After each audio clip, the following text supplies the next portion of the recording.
que o primeiro painel de hoje será presidido pelo professor Raul Machado Horta, digníssimo professor de Direito Constitucional da Faculdade de Direito da Universidade de Minas Gerais, um dos grandes juristas brasileiros e grande especialista em federalismo. Contará também com a participação do professor André Roux, da Universidade de Aix-en-Provence, da França, que é também um destacado constitucionalista e um professor de exposição muito clara e precisa, como todos poderão apreciar. Igualmente, farão parte desse painel o eminente professor Celso Bastos, cujo nome dispensa maiores apresentações, que é professor de Direito Constitucional na Pontifícia Universidade Católica de São Paulo e presidente do Instituto Brasileiro de Direito Constitucional, e também o eminente professor Edivaldo Brito, da Universidade Federal da Bahia, um dos mestres do direito constitucional desse estado.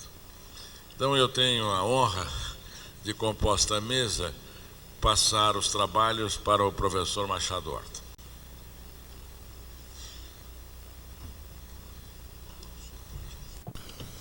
Senhor professor Manuel Gonçalves Ferreira Filho, presidente do Instituto Pimenta Bueno, da Associação Brasileira dos Constitucionalistas, senhores professores da Faculdade de Direito da Universidade de São Paulo, senhores professores integrantes desta mesa, senhores professores convidados do Brasil e do exterior,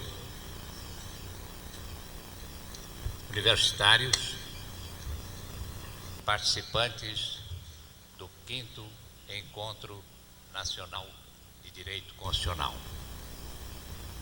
Agradeço ao professor Manuel Gonçalves Ferreira Filho o convite para participar deste 5º encontro que congrega prestigiosos publicistas e oferece a todos nós a oportunidade para uma visão universal dos grandes temas constitucionais que estruturam o poder político e asseguram o funcionamento das instituições contemporâneas do Estado Democrático de Direito.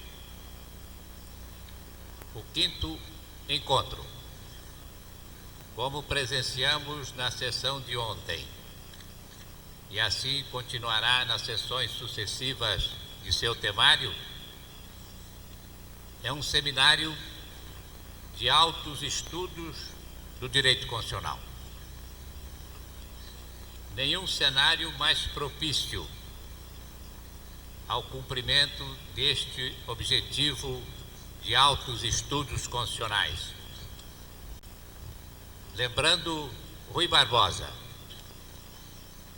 o constitucionalista máximo da República, que, como se sabe, frequentou os bancos desta gloriosa Faculdade de Direito do Largo de São Francisco, dizia: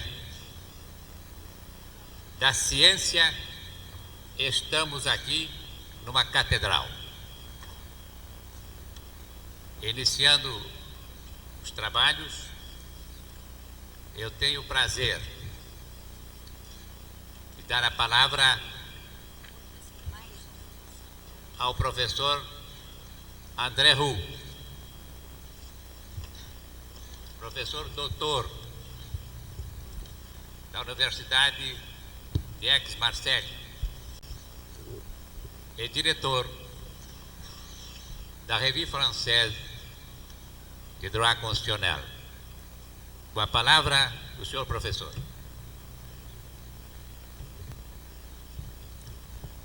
Merci, Merci, Monsieur le Président. Je voudrais tout d'abord, Mesdames, Messieurs, chers collègues, vous prier de m'excuser d'avoir à parler en français, mais je vous rassure tout de suite, l'essentiel de mon discours sera traduit par la collègue ici présente, que je remercie vivement d'avoir accepté de m'assister dans cette lourde tâche. O professor André pede desculpas por não falar em português, então vamos tentar ajudá-lo fazendo a tradução para o português.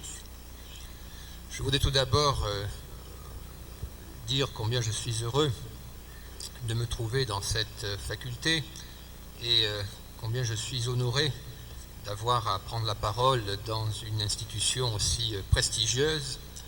Et je remercie aussi plus particulièrement le professeur Ferreira Filho de son invitation qui me donne l'occasion donc de m'exprimer devant vous. Ele agradece a honra de estar nesta prestigiosa faculdade, diz de sua alegria e agradece ao professor Manuel Gonçalves Ferreira Filho a gentileza do convite. Je vous parlerai ce matin d'un thème qui a été évoqué hier par le professeur De Vergotini. Il s'agit du fédéralisme coopératif. Vai falar sobre tema que já foi abordado ontem pelo professor Vergotini, o federalismo cooperativo. Le fédéralisme coopératif est une notion ancienne qui marque et qui caractérise l'évolution du fédéralisme contemporain. O federalismo cooperativo é uma noção já antiga que marca, que caracteriza o federalismo contemporâneo. C'est une expression qui est utilisée dans beaucoup de fédérations, mais dans des sens parfois assez différents. É uma expressão usada em muitas federações, mas às vezes com sentidos diferentes.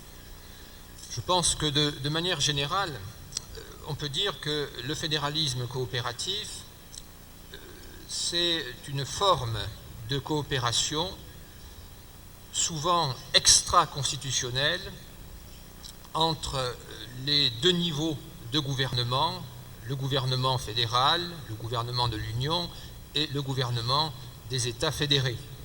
O federalismo cooperativo, de uma maneira geral, é uma relação extraconstitucional entre os dois níveis da federação, o nível da União e o nível dos Estados-membros.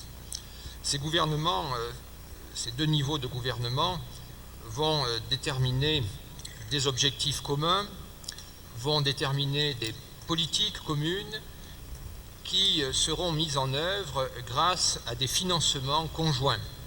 Esses dois níveis da federação vão estabelecer objetivos comuns, políticas comuns que deverão ser postas em prática conjuntamente.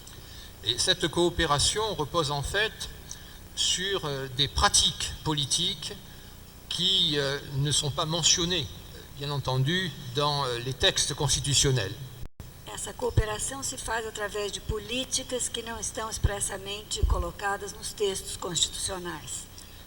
Ces pratiques permettent de répondre aux mutations de notre époque sans modifier la répartition des compétences qui est inscrite dans la Constitution elle-même. Essa cooperação se faz através de práticas constitucionais que não desrespeitam a repartição de competência posta na Constituição. Ainsi, à l'intérieur de la structure constitutionnelle, à l'intérieur de la charpente constitutionnelle, se met en place une conception intergouvernementale des politiques publiques. Dentro da estrutura da federação se coloca em prática algumas dans la structure constitutionnelle. Oui, se met en place une conception intergouvernementale. Se coloca uma concepção intragovernamental entre as estruturas da federação. Et la question qui se pose est de savoir si cette évolution, qui est commune à beaucoup de fédérations, si cette évolution constitue un dépassement du fédéralisme dualiste, vers une forme supérieure de fédéralisme, ou si au contraire c'est un facteur plutôt de dépérissement du fédéralisme vers une conception plus unitaire de l'État. A questão que se coloca é saber se esse tipo de relação cooperativa avança para formas superiores do federalismo ou se, ao contrário, mostra uma involução para o Estado unitário. C'est un débat qui est bien sûr très difficile et qu'on ne peut pas résoudre en quelques minutes. Et sans prendre parti, j'essaierai d'abord, dans un premier temps, d'évoquer les mécanismes du fédéralisme coopératif avant de m'interroger, avant de réfléchir sur la portée de cette évolution, sur la notion même de fédéralisme, sur la conception même du fédéralisme. É debate que não tem uma solução pronta, que se possa estabelecer de pronto, então serão apenas esboçados, nesse primeiro momento, os mecanismos do federalismo cooperativo, para depois poder fazer uma avaliação e tentar uma resposta. Donc tout d'abord, les mécanismes ou les modèles du fédéralisme coopératif. Vamos então ver os modelos de federalismo cooperativo. J'ai choisi volontairement de limiter mon propos à l'exemple de deux pays. L'un européen, il s'agit de l'Allemagne fédérale, l'autre américain, il s'agit du Canada. Ele escolheu dois estados em que se pratica o federalismo cooperativo para servir de exemplo para esta análise: a Alemanha na Europa, o Canadá na América. Je n'ai pas pris bien sûr l'exemple de la France, car la France est beaucoup plus éloignée du fédéralisme que ne l'est par exemple l'Italie, l'Espagne ou d'autres États de type régional. Ele não toma o exemplo da França, porque a França se afasta do federalismo muito mais do que outros estados europeus, como a Itália e a Espanha, que já se caracterizam como estados regionais. En Europe, dans les États de type fédéral, la Suisse ou l'Allemagne, on parle communément d'un fédéralisme d'imbrication pour caractériser le fédéralisme coopératif. Na Europa se fala em algumas das federações, como na Suíça, como na Alemanha, de uma tentativa de entroncamento dos mecanismos de federalismo para se falar do federalismo cooperativo. En Allemagne, tout d'abord, il y a des lieux, des endroits de coopération qui sont très nombreux. Na Alemanha existem vários espaços de cooperação que são bastante numerosos. Et ceci est la conséquence, tout d'abord, de l'importance du domaine de législation concurrente entre l'État fédéral, le Bund, et les Länder. Esses mecanismos se estabelecem, sobretudo, na esfera da competência concorrente entre a União e os Estados. Il faut en effet, dans ce domaine de législation concurrente, éviter les conflits juridiques. Il faut éviter également les risques de duplication, les risques de double emploi, d'où une nécessaire coopération. Nessa esfera da competência legislativa concorrente, é preciso tomar cuidado com os conflitos que se podem estabelecer e com a duplicação de legislação federal e estadual. Il y a aussi une autre raison qui tient au principe constitutionnel de l'administration déléguée en Allemagne. E há outros problemas que envolvem a administração delegada, as formas de administração delegada de uma esfera para outra. L'administration déléguée, c'est le principe suivant lequel les Länder sont chargés d'exécuter les lois fédérales, sauf dans quelques domaines particuliers comme la défense, par exemple, ou tout ce qui concerne la souveraineté internationale. Essa questão da administração delegada diz respeito à execução pelos estados de tarefas da União, exceto algumas, como as ligadas à soberania nacional. Si bien que le gouvernement fédéral est amené à rechercher l'accord, l'assentiment des Länder, même dans les domaines qui relèvent de sa propre compétence, puisque l'exécution des lois va dépendre des Länder eux-mêmes. O governo federal busca sempre consentimento, acordo com as esferas estaduais nesta administração delegada para que eles exerçam as suas competências. Il existe aussi en Allemagne une coopération qui découle de la Constitution elle-même.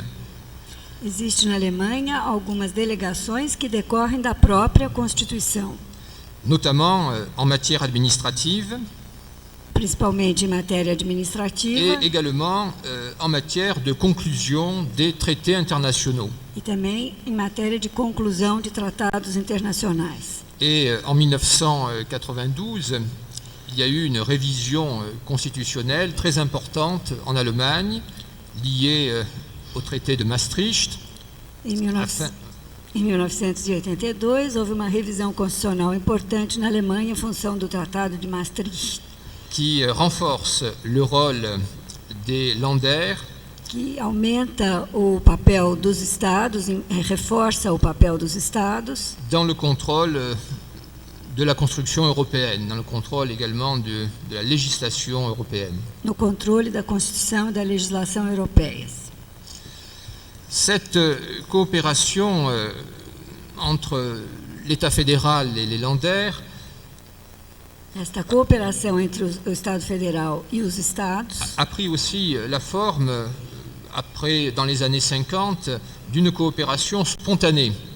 Tomou a forma, a partir de 1950, de uma colaboração espontânea Pour mettre en œuvre un certain nombre de programmes dans le domaine social, dans le domaine universitaire ou encore dans le domaine de la protection de l'environnement.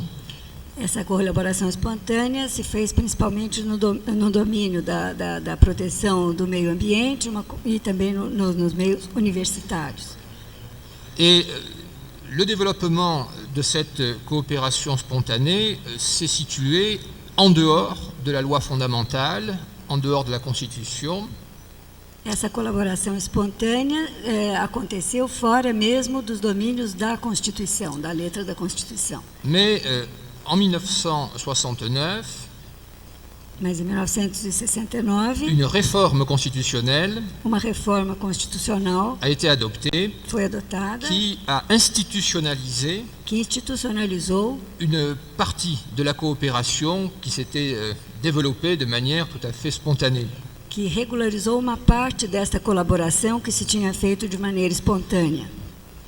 Et cette révision constitutionnelle a reconnu l'existence de tâches communes, Essa revisão constitucional reconheceu a existência de encargos comuns, le droit par exemple de l'État, de l'Union, de l'État fédéral, de participer au développement des universités, o direito da União de participar no desenvolvimento das universidades, à l'amélioration des structures économiques régionales na melhoria das estruturas econômicas regionais et surtout la possibilité d'accorder des aides financières e, sobretudo, a possibilidade de destinar ajudas financeiras pour les investissements des Länder et des communes. para os investimentos dos Estados-membros e dos municípios. La coopération spontanée subsiste encore, mais elle a été, vous le voyez, encadrée par la Constitution. Essa colaboração espontânea existe ainda, como se vê, mas hoje ela está enquadrada pela Constituição. Et en fin de compte, qu'elle soit spontanée ou qu'elle soit institutionnelle, E, afinal de contas, seja essa colaboração espontânea ou institucional, la coopération s'exprime à travers une structure complexe de 200 comités esta colaboração se exprime de uma maneira complexa através de 200 comitês qui participent à la décision et à l'exécution des programmes et à la coordination des activités fédérales et fédérées. que participam da execução e da destinação desses programas nessa esfera de cooperação. En d'autres termes, la coopération, la coordination nécessite un long processus de consultation, de négociation, de marchandage entre les deux niveaux de gouvernement. Esta colaboração necessita sempre longo nível, longo período de, s'il vous plaît, de negociação e de cooperação entre os interessados. Le deuxième exemple que l'on peut évoquer, c'est celui du Canada.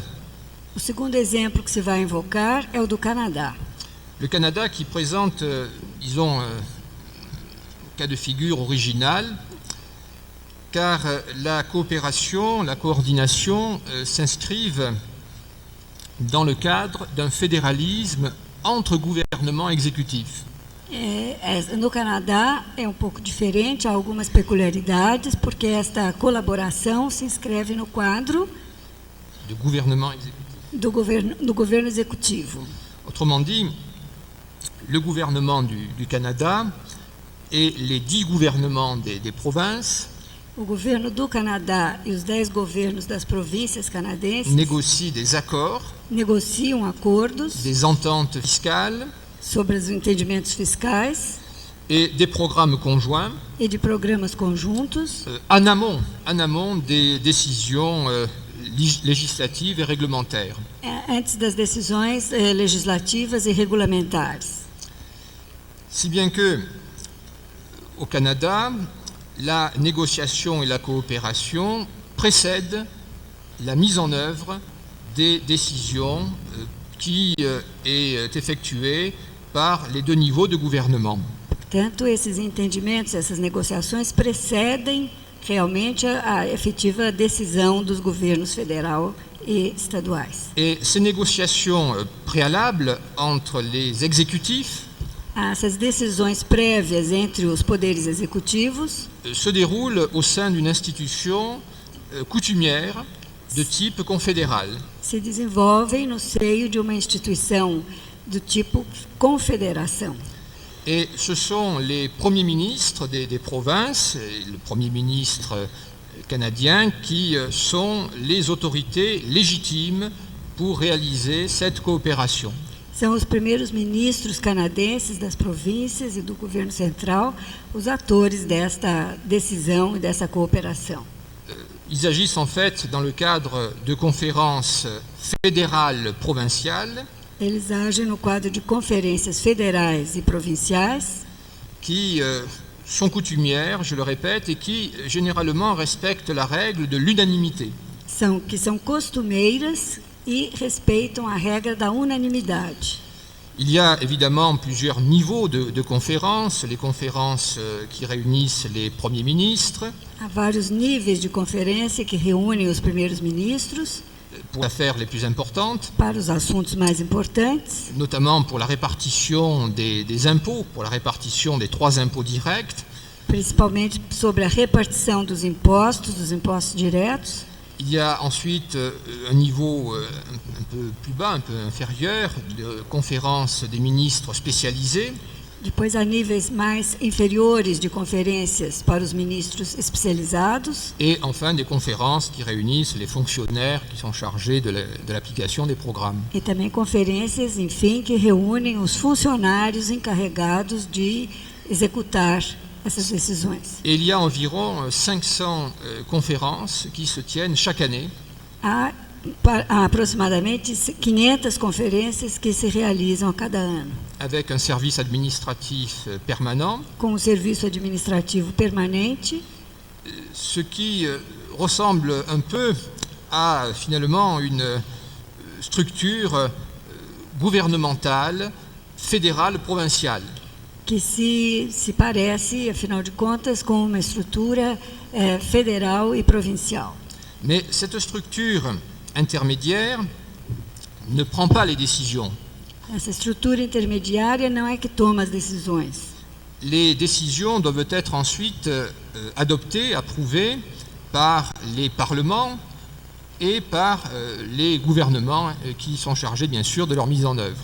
Essas decisões devem ser, afinal, aprovadas pelo parlamento e pelos governos.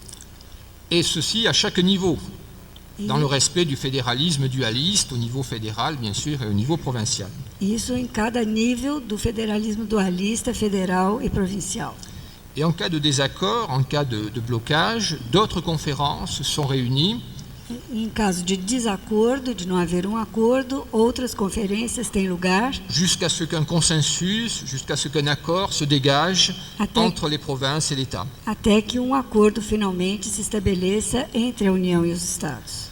Pour éviter des risques de blocage définitifs, Para evitar o risco de posições contrárias definitivas, en particulier en provenance du Québec dans les années 60 et 70, principalmente a partir de Quebec nos anos 60 e 70, l'exercice d'un droit de dissidence, d'un droit de retrait, o exercício de um direito de dissidência permet à une province de se retirer d'un programme commun permite a uma província se retirar de um programa comum pour appliquer son propre programme. para aplicar o seu próprio programa. Voilà, de manière très schématique, l'exposé de ces deux exemples de fédéralisme coopératif. Esta é a maneira esquemática de mostrar esses dois exemplos de federalismo cooperativo. Et en fin de compte, malgré les différences qui existent, on peut tirer trois conclusions préliminaires de ce panorama, de cet exposé. Tá, visto esse panorama preliminar, é possível se tirar inicialmente 3 conclusões das diferenças apontadas. En premier lieu, la coopération se réalise aussi bien en Allemagne qu'au Canada, pour aussi prendre l'exemple de la Suisse et d'autres fédérations. La coopération se réalise à partir d'accords qui nécessitent l'unanimité. Em primeiro lugar, nesses exemplos citados, também se poderia invocar o exemplo da Suíça, essa cooperação se faz a partir de um consenso da unanimidade. La deuxième leçon que l'on peut tirer, c'est que la réalisation des programmes, la mise en œuvre des programmes, permet une coordination des politiques entre les deux niveaux de gouvernement. Em segundo lugar, a realização desta cooperação permite um acordo entre os dois níveis da federação. Et la troisième leçon qui découle des deux précédentes, c'est que la coopération, la concertation crée une très forte interdépendance dans le domaine financier et administratif. E a terceira conclusão, que é uma consequência das anteriores, é que se cria uma forte vinculação, principalmente no setor financeiro e administrativo. Désormais, lorsqu'on analyse le fédéralisme, il faut tenir compte évidemment du degré d'autonomie de chaque État. E quando se estuda o federalismo, é sempre preciso partir da noção da autonomia que marca a separação entre os Estados e a União, Mais aussi du degré d'interdépendance mas também os níveis de interdependência entre as duas partes, qui fait que finalement aucun gouvernement ne peut subordonner l'autre, ne peut être supérieur à l'autre, ne peut agir de manière complètement indépendante. que faz com que nenhum dos níveis possa ser superior a outro, possa subordinar o outro. Et ceci, évidemment, peut modifier notre vision du fédéralisme. C'est la deuxième partie de mon exposé. Quelles sont les conséquences que cela peut avoir sur notre perception du fédéralisme? Isso realmente vai nos levar agora às conclusões finais que podem ser modificadas da nossa visão sobre o federalismo. Il est évident, c'est ce qui ressort de la littérature consacrée au fédéralisme coopératif, il est évident que les gouvernements des États, les gouvernements fédérés, ont perdu incontestablement une partie de leur autonomie. Bom, da literatura sobre o federalismo cooperativo, uma coisa é certa, que os Estados perderam uma parte da autonomia que caracterizava o federalismo anterior. Et ceci de deux manières différentes. E isto acontece de duas formas diferentes. D'abord, leur domaine de législation exclusive s'est réduit, notamment en Suisse et en Allemagne. Em primeiro lugar, o domínio da legislação exclusiva dos Estados foi reduzido, notadamente na Suíça e na Alemanha. Et ceci au profit de la législation concurrente, la législation partagée. Isto em proveito de uma legislação concorrente, partilhada. Enfin, on a pu aussi remarquer que la multiplication des programmes conjoints a facilité l'intervention indirecte de l'autorité fédérale dans le droit fédéré, dans la législation des États fédérés. Essa pluralidade de programas comuns acaba forçando uma maior intervenção do domínio federal no domínio estadual. Par exemple, le financement fédéral Por exemplo, o financiamento federal repose sur des conditions d'utilisation repousa sobre condições de utilização qui sont souvent des normes de conduite pour les États fédérés. que são muitas vezes normas de conduta para os Estados federados. De même, le contrôle fédéral sur les subventions versées aux États fédérés Da mesma forma, o controle do Estado federal sobre as subvenções destinadas aos estados crée une sorte de tutelle de l'État fédéral sur les États fédérés.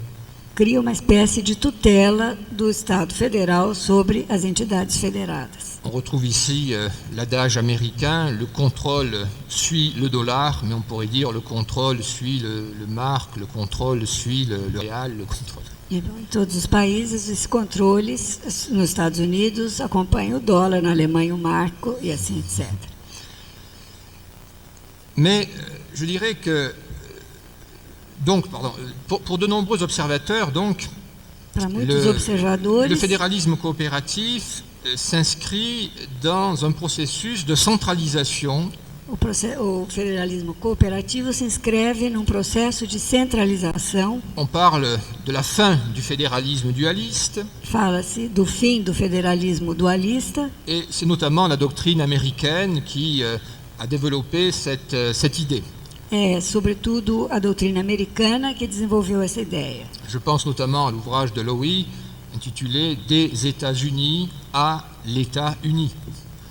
Há uma expressão mesmo que diz dos Estados Unidos ao Estado Unido, o Estado unitário. Mais je crois que cette thèse est peut-être un peu trop réductrice des comportements et de la réalité. É uma tese que também refoge um pouco da realidade. D'abord parce que les matières de la législation fédérale exclusive sont elles-mêmes affectées par le fédéralisme coopératif. Mesmo porque excusez-moi, vou repetir. As matérias da legislação federal exclusiva também foram afetadas pelo federalismo cooperativo. Par exemple, au Canada, Por exemplo, no Canadá, sur les 29 compétences que la Constitution accorde à l'État fédéral, das 29 competências que a Constituição destina ao Estado Federal, il n'y a que 4 compétences não há apenas 4 delas qui restent en fait exclusivement que ainda hoje são exclusivas du niveau fédéral. do nível federal. C'est bien sûr la monnaie, la défense, mais aussi la poste et les anciens combattants. A moeda, a defesa, o correio e a poste e os antigos combatentes.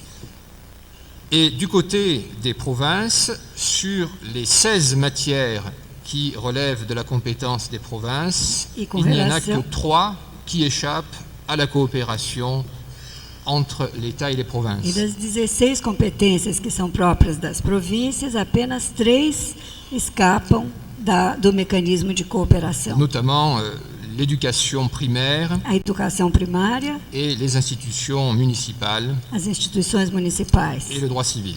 E? Le droit civil. e o direito civil. La plupart du temps, il existe donc des ententes explicites ou implicites qui permettent aux deux niveaux de fonctionner ensemble. Bom, na maior parte do tempo existem entendimentos explícitos ou implícitos que permitem o jogo do federalismo. Et l'idée que l'on peut développer, c'est qu'avec le fédéralisme coopératif, A ideia que se pode desenvolver é que com o federalismo cooperativo, L'autonomie qui a été perdue par les États fédérés A autonomia que foi perdida em parte pelos Estados federados n'a pas été confisquée par le centre, par un centre souverain, não foi confiscada por um centro, por um poder central soberano. En réalité, je crois plutôt qu'on assiste à un déplacement des pouvoirs. Ele acredita que, na verdade, o que se assiste é um deslocamento de poderes. Le pouvoir de décision se déplace des deux niveaux de gouvernement, fédéral et fédéré, O poder de decisão se desloca dos dois níveis, federal e estadual, au profit d'un mécanisme plus ou moins complexe, plus ou moins formalisé, em proveito de um mecanismo, de certa maneira, mais complexo, de négociation, de de negociação marchandage intergouvernemental. em termos governamentais. Il en résulte donc une interdépendance accrue Disso resulta uma interdependência acrescida et une coordination des activités intergouvernementales. e uma coordenação das atividades intergovernamentais. Ces relations d'interdépendance Essas relações de interdependência ne sont pas évidemment sans défaut. não são, evidentemente, sem falhas. On a pu dire, et je partage ce point de vue, Pode-se dizer, ele partilha desse ponto de vista, que d'une part, ces mécanismes de coopération étaient finalement peu démocratiques. que de uma parte, esse mecanismo é pouco democrático. En effet, ce sont souvent les pouvoirs exécutifs São geralmente os poderes executivos des deux niveaux Dos qui dois ont níveis. la responsabilité de ces négociations. que têm a responsabilidade dessas negociações. Négociations qui se déroulent souvent dans le secret ou de manière peu transparente. São negociações que se desenvolvem de maneira secreta, com pouca transparência, Et il est difficile aux électeurs de mesurer la responsabilité de chaque acteur en présence. e é difícil para os eleitores poderem avaliar a responsabilidade de cada um dos atores que estão no jogo. Les parlements des États, le Parlement fédéral, Parlamentos dos estados e o Parlamento Federal sont ainsi réduits à un rôle de chambre d'enregistrement são reduzidos a uma tarefa de registrar esses acordos des accords qui sont négociés en dehors de leur contrôle politique. que são desenvolvidos fora do controle político. Et la seule possibilité pour les parlements, c'est d'accepter ou de rejeter en E a totalité única les accords. alternativa para os parlamentos é de aceitar ou de rejeitar esses acordos. Une autre critique de ce mécanisme de coopération tient au fait qu'il favorise parfois le conservatisme. Outra crítica que se pode fazer a esses mecanismos de cooperação é que eles podem favorecer podem ser antidemocráticos. Conservatisme, pourquoi? Eles podem ser conservadores. Conservatisme parce que les décisions devant être prises à l'unanimité, Conservadores porque essas decisões devem ser tomadas por unanimidade. on sait que la règle de l'unanimité est souvent synonyme d'inefficacité. E a gente sabe que a regra da unanimidade é frequentemente sinônimo de ineficácia, Parce qu'elle favorise évidemment le maintien du statu quo existant. porque ela favorece a manutenção do status quo. Mais je sais bien que la coopération, le fédéralisme coopératif n'est pas forcément le seul responsable de cet état de choses. Mas não se pode também dar toda a responsabilidade do federalismo por essas coisas. En conclusion, pour ne pas abuser de votre temps, Conclusão, je para não dirais abusar do tempo, que les propos sur la fin du fédéralisme à la suite d'un mouvement continu des fédérations vers le centralisme sont des propos peut-être exagérés. que essas propostas de fim do federalismo em função desse avanço de uma centralização são um pouco exageradas. Je crois que se dégage plutôt une nouvelle conception du fédéralisme, une conception, je dirais, diplomatique des relations fédération-État fédéré. Na verdade, o que se estabelece é um novo afeição, um novo exemplo de federalismo diplomático entre o Estado federal e os Estados federados. Et la doctrine allemande a abandonné la première, la thèse de la centralisation. A doutrina alemã foi a primeira a abandonar essa tese da centralização pour proposer les notions d'unitarisation para propor a ideia de uma maior unidade de la fédération, pour proposer la notion aussi d'imbrication des politiques, para chegar à noção de uma imbricação das políticas à partir de normes, à partir d'objectifs, a partir de normas e de objetivos contenus dans des programmes négociés en commun. Contidos em programas negociados em comum. Si bien que le fédéralisme coopératif ne constitue pas forcément une rupture, Portanto, o federalismo cooperativo não constitui necessariamente uma ruptura, mais plutôt une avancée, mas, sobretudo, um avanço, une poussée, dirons-nous, d'une dimension implicite dans le fédéralisme. em direção de uma dimensão implícita do federalismo. Le fédéralisme contemporain n'est pas seulement l'exercice séparé de compétences, O federalismo contemporâneo não é apenas o exercício de competências separadas. sa dynamique, la dynamique du fédéralisme contemporain A dinâmica do repose federalismo contemporâneo repousa sur des interrelations sobre inter-relações des différents niveaux de gouvernement. entre os diferentes níveis de governo. Le fédéralisme O federalismo est à la fois é, ao mesmo une tempo, structure, uma estrutura des institutions inscrites dans la Constitution, de instituições inscritas na Constituição, mais c'est aussi un processus, une Mas dynamique. mas é também um processo dinâmico Et à la structure gouvernementale qui repose sur les principes constitutionnels, les principes rigoureux que nous connaissons tous, e a estrutura governamental que repousa sobre princípios constitucionais rigorosos. il faut ajouter aussi É preciso acrescentar também les processus politiques o processo político de négociation, de negociação, les compromis o compromisso qui débouchent sur des accords que desemboca em acordos qui engagent les deux niveaux de gouvernement. que envolvem os dois níveis de governo.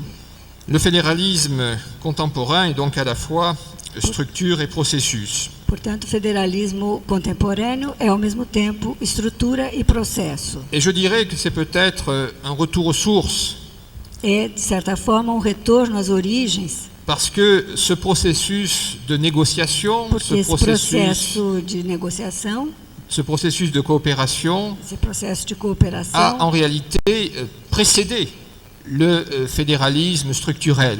precedeu efetivamente o federalismo estrutural. La formation des fédérations américaines en 1787, A formação da Federação Americana em 1787, canadienne en 1867, a canadense em 1867, suisse en 1848 a Suíça em 48, et 1848, allemande en 1949, e a Alemanha em 1949. toutes ces formations ont été précédées de Todas négociations, foram precedidas de negociações, parfois très longues, às vezes bastante longas, pour aboutir à un compromis constitutionnel, para chegar a um compromisso constitucional, pour aboutir à une association par rassemblement, par agrégation. para chegar a uma associação por agregação. Le développement du fédéralisme repose donc sur des compromis qui sont toujours nécessaires, qui sont toujours réengagés. O desenvolvimento do federalismo, portanto, repousa sempre sobre compromissos que são necessários. Et la norme supérieure des comportements, qui est une norme non écrite, E a norma superior de comportamento, que é uma norma não escrita, pourrait être la suivante: poderia ser a seguinte: autant de différenciation que possible, Tanta diferenciação quanto possível, autant d'intégration que nécessaire. tanta integração quanto necessário. C'est un équilibre difficile à trouver, É um equilíbrio difícil de se encontrar, peut-être encore plus difficile à préserver, talvez até mais difícil de preservar, mais je crois que c'est là un équilibre nécessaire pour l'avenir du fédéralisme. e é um equilíbrio necessário para o futuro do federalismo. Obrigado. Obrigada.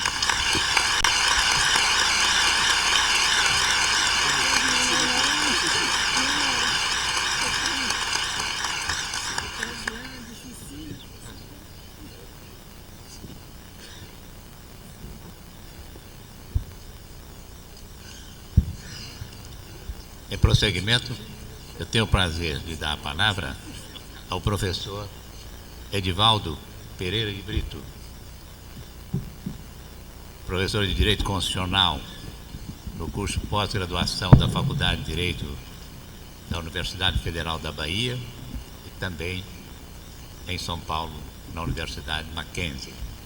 Com a palavra o professor Edivaldo de Brito. Cumprimento o eminente mestre Raul Machado Horta, que para minha satisfação preside esta mesa. Cumprimento os professores André Ru e Celso Ribeiro Bastos, que completam para mim este momento de grande alegria de poder participar de convívio tão ilustre. Agradeço ao eminente professor Manuel Gonçalves Ferreira Filho o convite que fez para que eu pudesse estar aqui e, por felicidade, no espaço de 8 dias falo por 2 vezes neste salão, nesta casa gloriosa. Falei na última sexta-feira para quase 1.500 alunos das universidades de São Paulo, Mackenzie e da Pontifícia Universidade Católica, sobre a reforma do Estado. O professor Manuel Gonçalves me traz de volta a este salão para tema parecido. Agradeço porque começo a falar dessas novas perspectivas do federalismo a partir da aula que ontem tivemos do professor Rosen, da Universidade de Miami,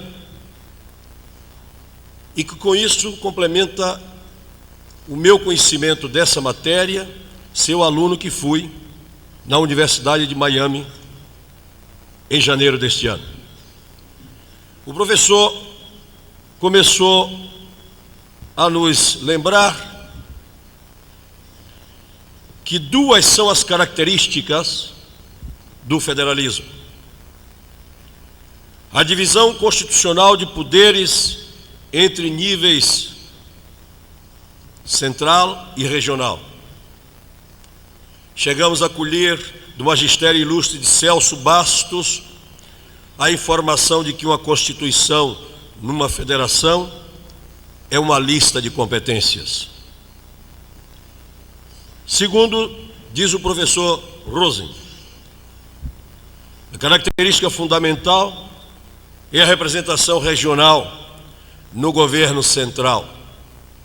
Isso nos diz muito de perto quando temos que propor na reforma do Estado brasileiro a composição e a competência do Senado Federal no Brasil. É impossível manter o Senado como casa revisora. É impossível manter um Senado sem a representação de 5.000 municípios, nos quais está exatamente a figura de cada pessoa, de cada ser humano, na busca de uma vida com dignidade, portanto, humana. Essas 2 características, senhor professor Rosen, nos deixa muito preocupados nas novas perspectivas deste federalismo.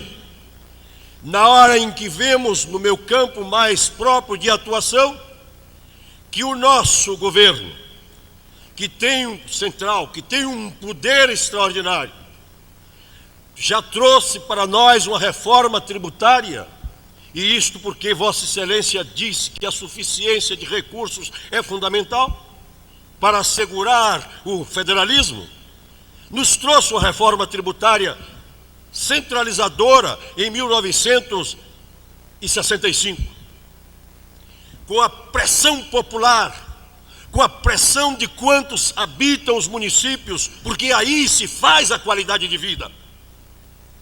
A Constituição de 88 reverteu o quadro para se aproximar de 1946, e aí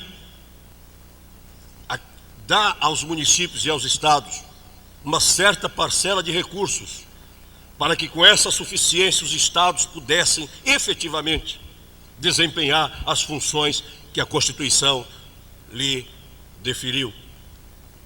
Lamentavelmente, a PEC 175, a proposta de emenda constitucional de reforma tributária, traz de volta, portanto, a tentativa do governo central de levar para si o controle de toda a vida política do país.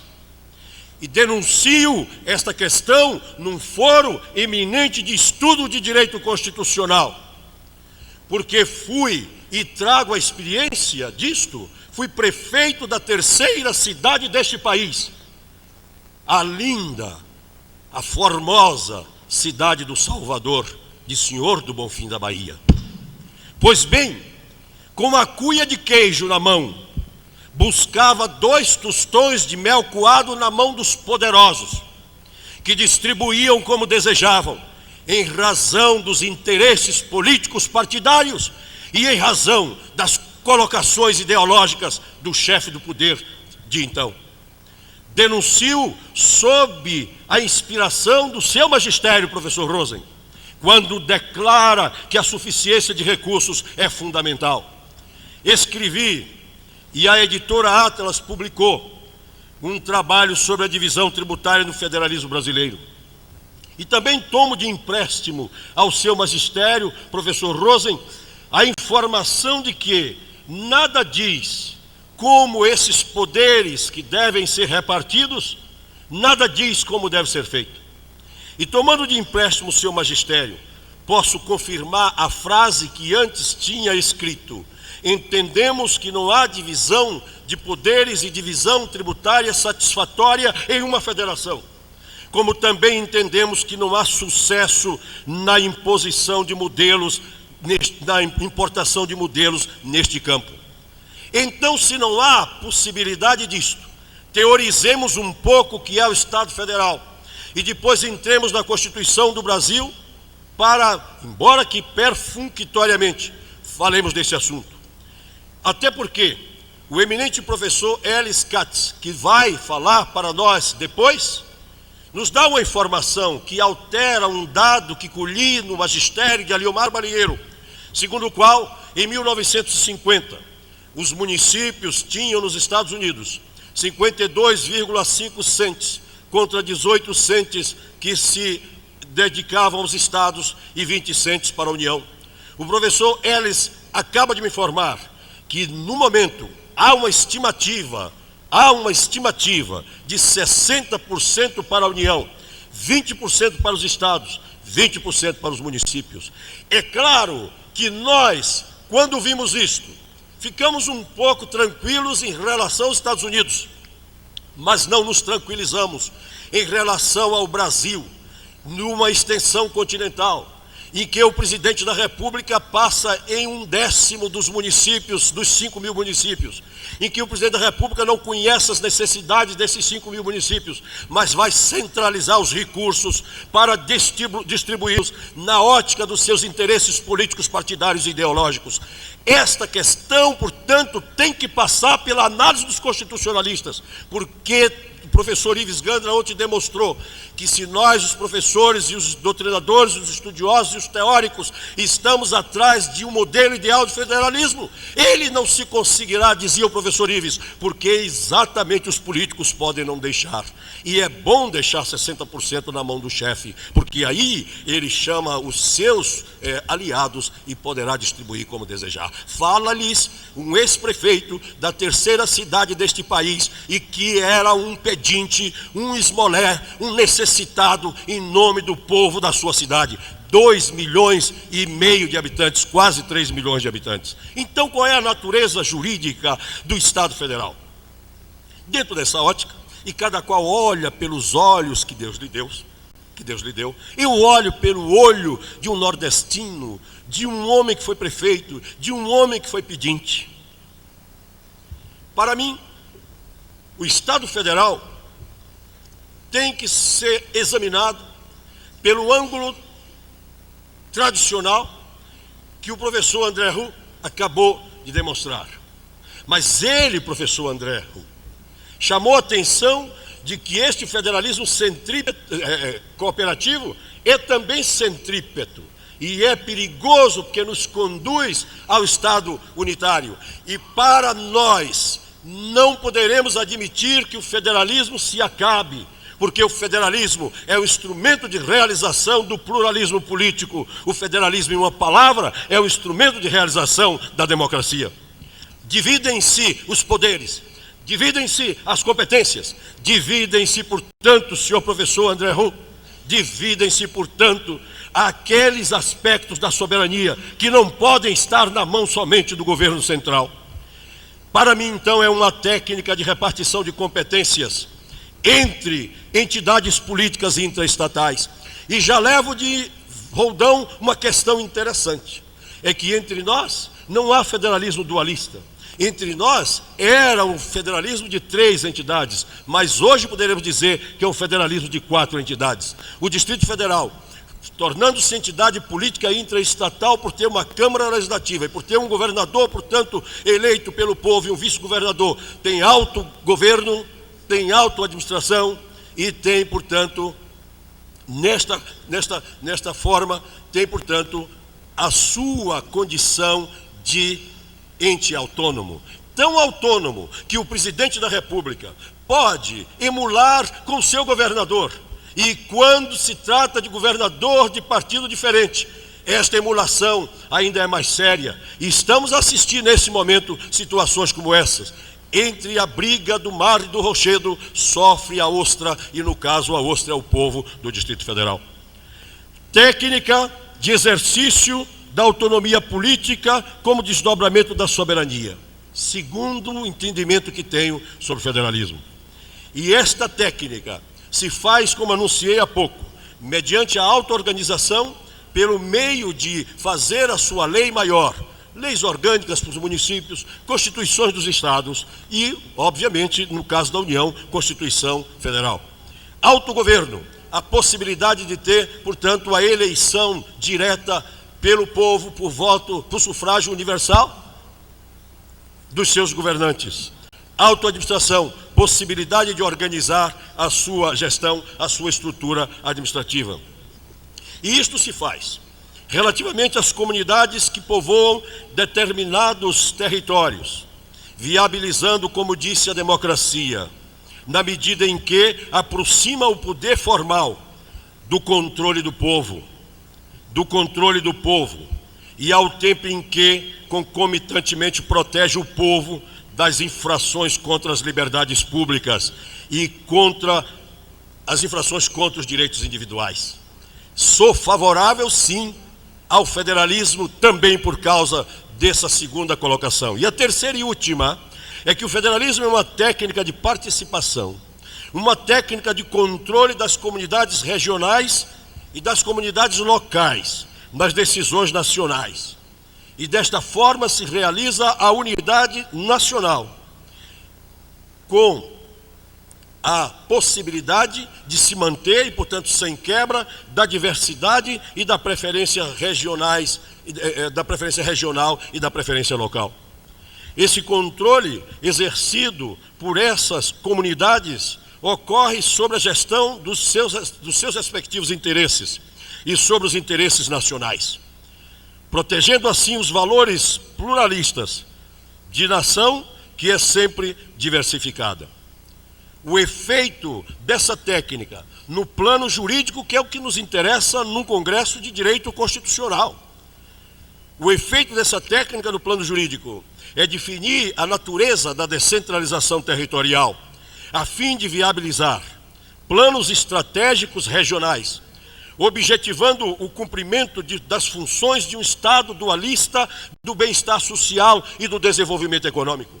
Não me interessa senão isto para um governo, que ele realize o bem-estar social e que ele, portanto, assegure o desenvolvimento econômico para permitir que os indivíduos, e esse sim é que são o objetivo primeiro do Estado, que os indivíduos tenham condição, repito a expressão, com uma vida com dignidade humana. Então, se é assim, vamos para as novas perspectivas do federalismo político entre nós, que conduzem à realização de um federalismo, senhor professor André Huck, cooperativo e um federalismo redistributivo, na medida em que, no plano econômico-financeiro, isso requer nova desconcentração territorial, na medida em que nós temos aqui regiões geoeconômicas e sociais e regiões metropolitanas. O desafio, portanto, desta Constituição para nós é sabermos como devem se comportar na federação as regiões, as chamadas regiões geoeconômicas e sociais e a chamada região metropolitana. Convivi com a segunda delas. Salvador convive com uma região metropolitana formada por 7 municípios. Era um problema grave. O governador do estado utilizava exatamente o Conselho de Desenvolvimento do Recôncavo para impedir na cidade do Salvador as obras de emulação com a sua prefeitura, para poder haver comparação entre a sua posição, portanto, de grande gestor dos interesses daquela cidade, contrários à impossibilidade financeira do município poder enfrentá-lo. São elementos que os juristas têm que examinar, sim.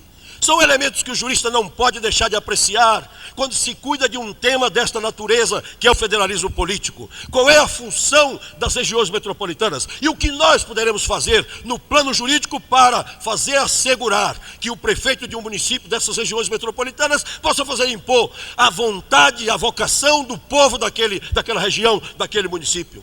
Aí está o desafio. Sobretudo porque eu os convoco para analisar esse artigo 25, quando diz que parágrafo 3º da Constituição do Brasil, quando diz que os estados poderão, mediante lei complementar, instituir regiões metropolitanas, ou aglomerações urbanas, ou micro-regiões, constituídas por agrupamentos de municípios limítrofes, para integrar a organização, o planejamento e, o que vem importante para ser gizado, a execução de funções públicas de interesse comum. Isto é um desafio, senhores professores, sobretudo os professores estrangeiros aqui presentes, para que nós possamos, na Federação Brasileira, incluir qual é efetivamente a competência. E se o Judiciário brasileiro pode impedir, quando uma obra for feita dentro do território de um município, pode impedir, a pedido de um prefeito, que isso se realize. Esses problemas são graves, muito graves. Agora se realiza dentro da minha cidade uma obra de grande importância pelo governo do estado, que é de saneamento básico, mas está, portanto, criando dificuldades para outras obras da prefeitura. E qual é, portanto, o recurso que pode ter a prefeitura para conseguir respeito à sua autonomia, à autonomia do município? A outra coisa que é um desafio são essas chamadas regiões geoeconômicas e sociais, a que se refere o artigo 43 desta Constituição.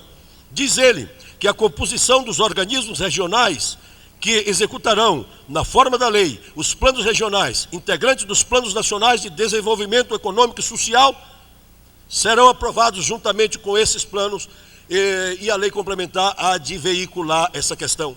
E lá adiante, vem e diz no parágrafo 3º desse artigo 43, que a União, vejam bem, a União, veja, senhor professor Huck, a União poderá, portanto, estabelecer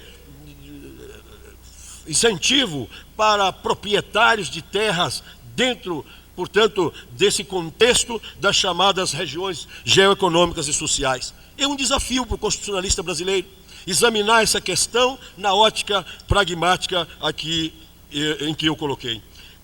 Pois bem, toda essa questão, portanto, gera o chamado federalismo cooperativo da Constituição de 1988 e redistributivo, que eu poderia dizer que se agasalha aqui no artigo 3º da Constituição, quando a Constituição diz: constitui objetivos fundamentais da República, inciso 3º, erradicar a pobreza e a marginalização, mas diz reduzir as desigualdades sociais e regionais. Estado Brasileiro do Desenvolvimento. Promover o bem de todos, inciso 4º, sem preconceitos de origem, raça, sexo, etc., bem-estar social. Esse Estado dualista não se pode realizar, na medida em que nós tenhamos que estar, como eu disse, com a cuia de queijo à mão. Esse Estado dualista não se pode realizar, mediante esse federalismo cooperativo, que é o retorno à unidade, esse federalismo cooperativo que se casa com o federalismo centrípeto, que é uma necessidade hoje. Por isso é que os Estados Unidos têm 60% hoje da arrecadação para si, porque ele é quem precisa, portanto, gerenciar, superintender os demais entidades da federação. Mas foi lá mesmo que Marshall nos ensinou sobre o princípio das imunidades, da imunidade recíproca. Foi lá mesmo que Marshall nos ensinou isso, e vamos pegar essa lição só para uma outra questão. Quando ele disse que era impossível que alguém pudesse incidir um imposto sobre um bem de uma outra entidade, sobretudo se esse alguém fosse um Estado membro da federação, porque aí, dizia Marshall, porque aí era uma comunidade menor procurando alcançar com o seu poder tributário a comunidade maior. Esta lição dele, de que o poder de tributar envolve o poder de destruir, é uma lição que eu tomo agora para dizer: enquanto nós não tivermos um federalismo exatamente com a desconcentração do poder, nós estaremos diante dessa mesma lição de Marshall, no sentido de que o poder central, não legitimado lá naquele município da ponta da esquina do Estado, o poder central vai garrotear, portanto, toda essa gente que às vezes nem lhe deu atribuições, nem lhe legitimou esse poder, nem votou nele, porque a única casa que é, portanto, plural é a Casa Legislativa. Pois bem, aí nós temos o quê? Que respeitar certamente as limitações constitucionais que vêm por esse caminho, e nós temos o quê? Que incluir, para finalizar, a questão da globalização. Na sexta-feira eu perguntei nesta casa aos meus alunos: gostam da globalização? Todos somos a favor, mas não da indiscriminada. E eu exibi então uma entrevista dada pelo atual ministro da Indústria e Comércio, em que ele dizia: o Brasil não é bobo. E mostrava que o protecionismo tem de existir como elemento fundamental do Estado. E mostrava também um outro artigo de um americano, que me chegou às mãos sobre a campanha eleitoral que está se desenvolvendo naquele país, relativamente à briga entre protecionismo e livre comércio. E eu digo isso porque nós teremos que marchar para a globalização, mas já enfrentamos coisas como esta.